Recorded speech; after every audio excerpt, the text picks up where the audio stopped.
Hello, I'm Will Dodd with Oconee River GYSTC, and in this video, I'll be sharing with you the basics of getting started with the Science and Engineering Fair. So the first thing I want to let you know is if I go to the Science and Engineering Fair site for the Northeast Georgia Regional Science and Engineering Fair, I want to share with you how the fair will look this year amidst the COVID-19 pandemic. So this year, we will be hosting the event virtually on January 30th, 2021. So we chose to do that just to give everybody some peace of mind and enough preparation time to become familiar with the virtual platform so that they can easily do what they need to do to enter this year's fair. So the platform that we're going to be using is Rocket Judge, and Rocket Judge allows you to host virtual events. In our case, what the students will be doing is they'll be uploading all their science fair paperwork. So all the forms that they need to get filled out, their research plan, their abstract, a digital copy of their display board, and a video of them presenting their project to the judges. Now, that'll be uploaded ahead of time. The judges will be able to review that and do a little bit of pre-scoring on each one of the projects. But the day of the event, on January 30th, the judges will be meeting with the students in assigned time slots to interview the students. And that'll be the final piece of the scoring of their project. So that's how the event will run. That's pretty much what it will look like on January 30th. So it will look, substantially different than it usually does. But that gives you an idea of what to expect this year for the Regional Science and Engineering Fair. So I want to go ahead and get you started really with the best place to start if you're new to science fair or you just want to learn more about it. You've done it in the past. I would highly suggest check out the Society for Science and the Public, the Basics page. Now, this society here, this organization, they run the International Science and Engineering Fair, and they're the ones that roll out with all the rules and guidelines for the fair itself that we abide by. So if you visit this page, you're going to see really an overview of how to get started developing a project. So things like the project guide, which is published by Science Buddies, or an animated video just introducing students and teachers to the science fair itself.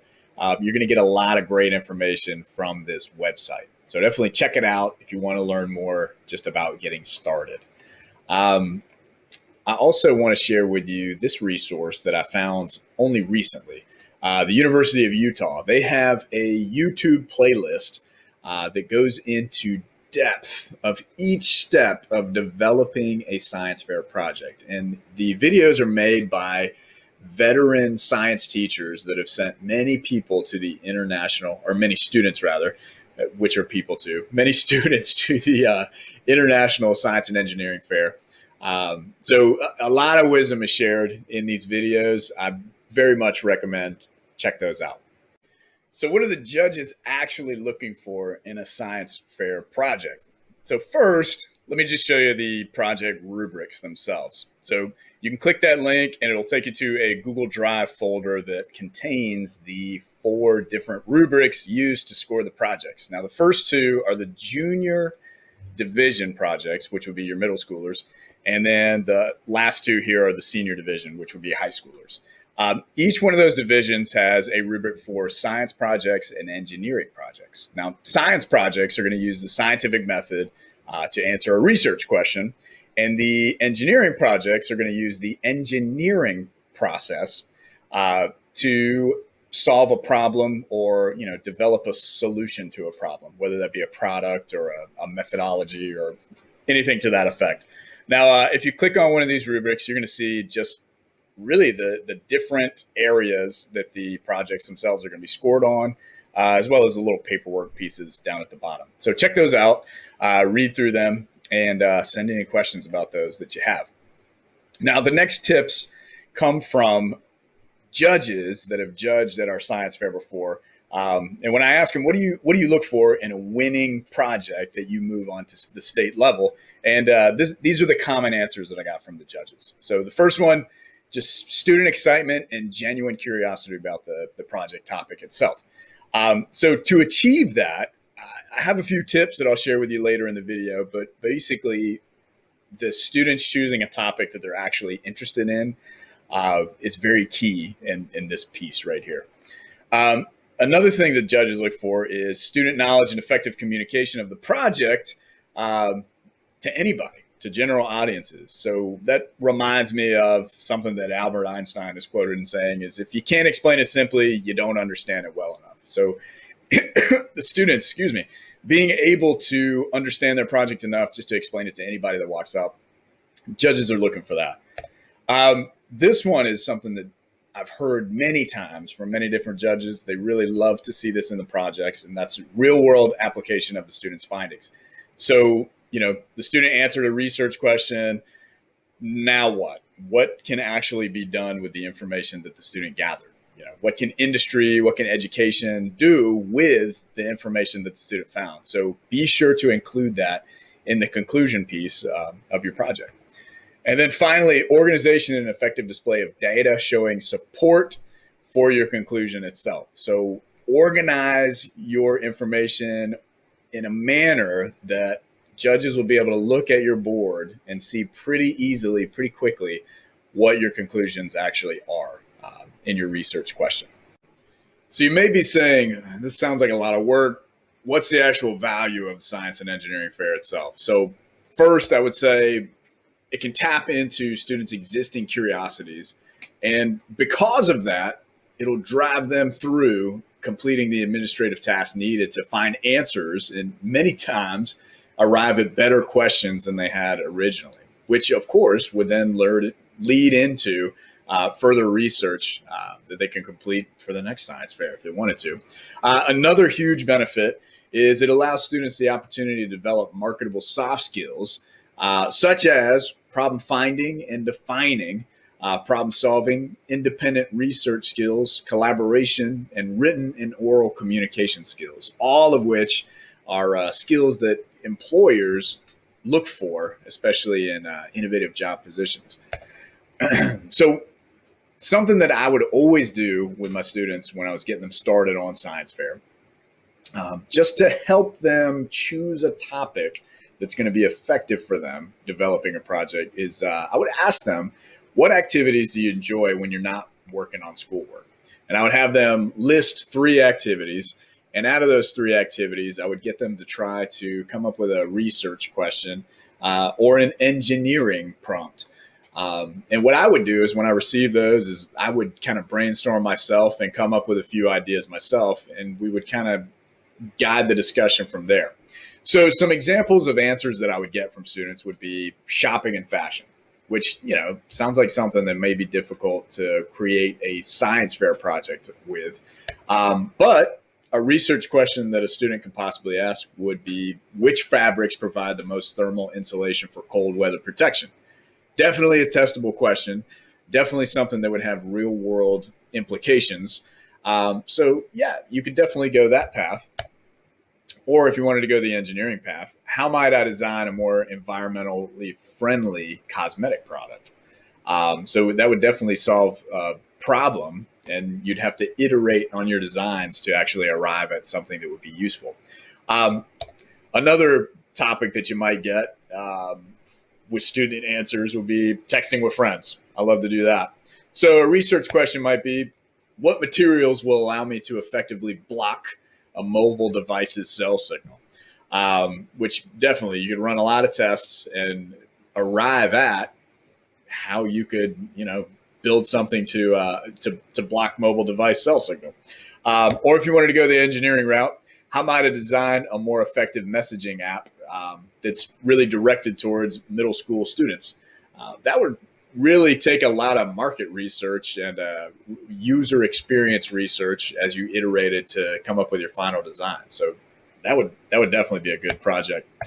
Playing video games, that's definitely an activity that's intriguing to a lot of my students in the past, which a research question could be, what long-term effects do various types of video games have on blood pressure, heart rate, and performance in complex tasks?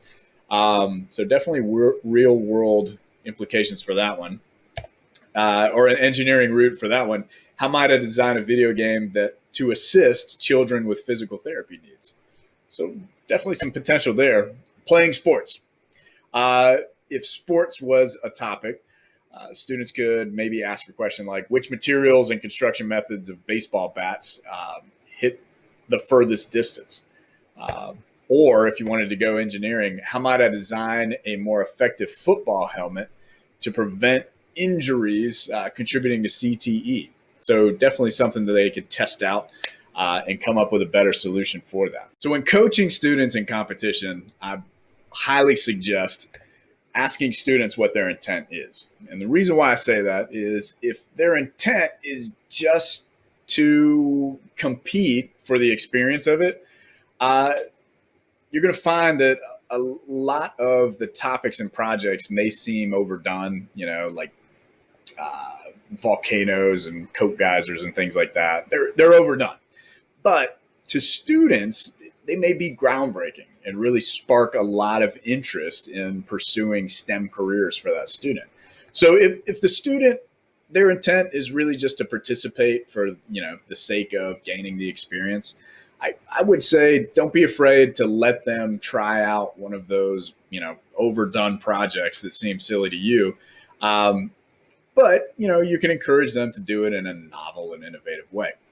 Now, if you have a student that is intending to compete at the regional levels and beyond, you may want to direct them to a project topic that's a little bit more creative or innovative.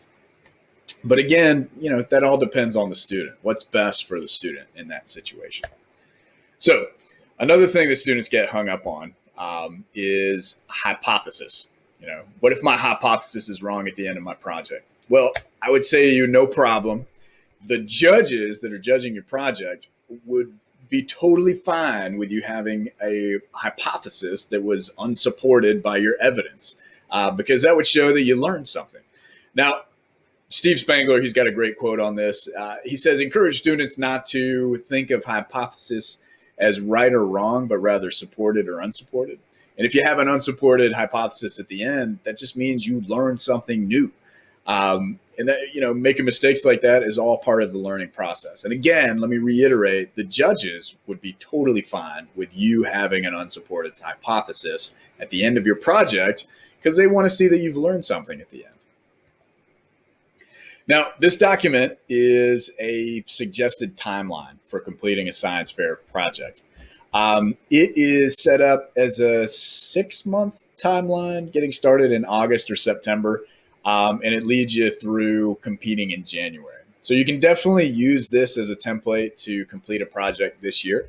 But I do want to point out, in the ISEF guidelines, research can take place from January to January. So basically, you could start a project this coming January 2021, complete research for an entire 12 months, and then submit that project for the next science fair. So if you're just getting into science fair and learning about it, that's great. I would encourage you to learn all you can, and then maybe start your project itself in January, this coming January, and then just take advantage of that full 12 months of research time to complete your project. So just an idea, because of that, we're developing a 12-month timeline for competition. So we'll be rolling that out, so you can check that out soon.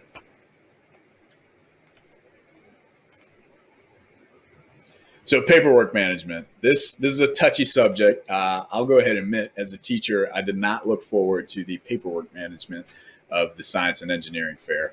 But a couple things that I would say. Number one, just a perspective to take with the paperwork is that scientists, when they're conducting actual research in the scientific community, they have a lot of red tape that they have to navigate, including a lot of forms that they have to, have documented and signed. So with your students completing this paperwork, they're actually taking part in something that's accurate in the scientific community to make sure that they're abiding by the, proper safety guidelines. So they're acting like real scientists. So keep that in mind, and it might help you feel a little bit better about all the paperwork. So the first thing that I would point out would be the electronic copies that are at the Society for Science website. These documents are fillable PDFs, so the students can click on them and then actually type into them and download them. That's a great way to do things, especially since this year's fair will be done virtually and we'll be taking digital copies of the paperwork. Great way to fill these out. So I do want to point out, just a really fast overview, you may already know this, but for every single project, we will need the abstract form, which is right here at the bottom. We will also need form number 1, checklist for adult sponsors and safety assessment form. We'll need form 1A, the student checklist and the research plan. Form 1B, the approval form. And then finally, form 3, risk assessment. So every project, no matter what it is, you will need to fill out that paperwork. Now, the rest of these forms get a little bit specialized, so let's just quickly zip through those with a really general overview. So the first one, Form 1C, that's only needed if you're working at a regulated research institution or industrial setting. So like in a university lab or something like that, you would have to document that with this form. Form number 2, if you're working with a qualified scientist to complete the project, you would document that in this form. Form number 4, if you have any humans participating in the project, you would fill out that form, and every single human that participated in the project would have to fill out the consent statement. Now, just to give you a heads up, the human participants even apply to if you're just having those humans fill out a survey of any type. And each one of the people that would fill out that survey, you would have to get a consent statement, which don't let that discourage you. I've seen students that were very, very engaged in research questions and interviewing hundreds of people, keep up with all those documents and, move on to the state and sometimes international level with a big book of consent statements. So that's totally doable. Keep that in mind. Form number 5, using any vertebrate animals in your project, you would have to document that there and get a few additional sign-offs from field experts. Form 6A, potentially hazardous biological agents, such as growing bacteria, things like that. You would fill out that form. Form 6B, using any human or vertebrate animal tissues, you'd fill out that form. And finally, this is a form that I've heard from a lot of judges they really like to see, the continuation projects form. So this form is for if you researched a certain question for a year, completed a project, and you wanted to continue on that same research, you could continue for a second year. What that shows the judges is you were really engaged in that research question to begin with, and there was a lot more to learn about that topic. So that's what Form 7 would be used for. Now, please, any questions about documents, paperwork, feel free to reach out early to me and get answers to that so that you get all of that documented in time. And just a piece of advice, I would encourage you, don't let paperwork concerns scare you away. If the student is genuinely interested in a topic, let them go that route, because a lot of time that genuine interest is going to motivate them to get that administrative task of the paperwork done. Now, great resource, University of Utah, they also have a playlist that takes you step by step through all of the forms and the requirements of the forms. So definitely check that out. That'll really make paperwork a little bit more clear. So finally, if you have any questions, please feel free to reach out to me. Ask them. If I am unable to answer them, I definitely know the people who are able to answer them. So with that, thank you so much for hanging in with me and getting this information about the science fair.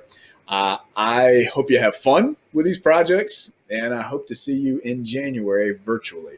So see you later and have fun.